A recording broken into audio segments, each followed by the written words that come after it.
নমস্কাৰ, মোৰ এটি নতুন ভিডিঅ'লৈ স্বাগতম জনালোঁ। ৰাতিপুৱা মা কামাখ্যা দৰ্শন কৰিবলৈ ওলাইছোঁ। বহু বাহিৰৰ পৰা ভক্তসকলে আহিছে। সিহঁতে থাকিবলৈ জেগা নোহোৱাৰ কাৰণে ৰাস্তাৰ কাষতে আছিলে। আৰু মা কামাখ্যাৰ গেটৰ সন্মুখেদি ট্ৰেইন গৈ আছে। এই মা কামাখ্যাৰ গেটৰ সন্মুখত এতিয়া ভক্তসকলে এইবিলাকে আহি আছে দৰ্শন কৰি।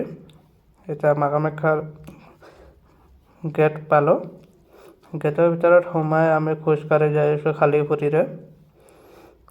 আৰু বহু ওপৰলৈ উঠিব লাগে, খোজকাঢ়ি গৈ আছোঁ, ভাগৰো লাগে। পিছে ক'তো ৰখা নাই আমি। মোৰ লগৰজন আৰু মই আমি দুজনেই আছিলোঁ।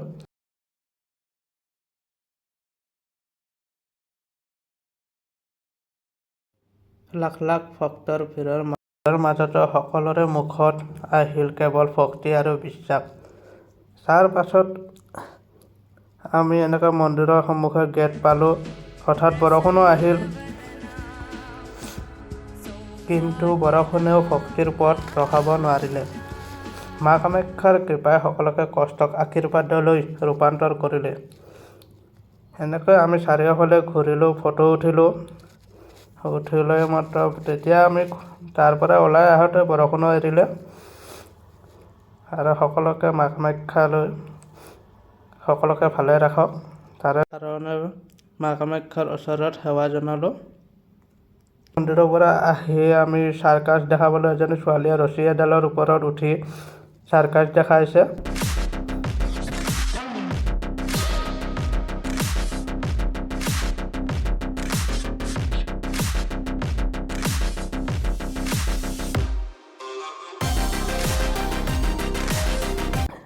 চাৰ্কাছটো দেখি ভাল লাগিছে।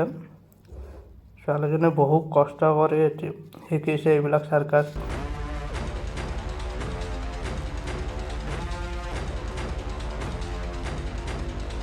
লাইক, কমেণ্ট, ছাবস্ক্ৰাইব কৰিব। ধন্যবাদ।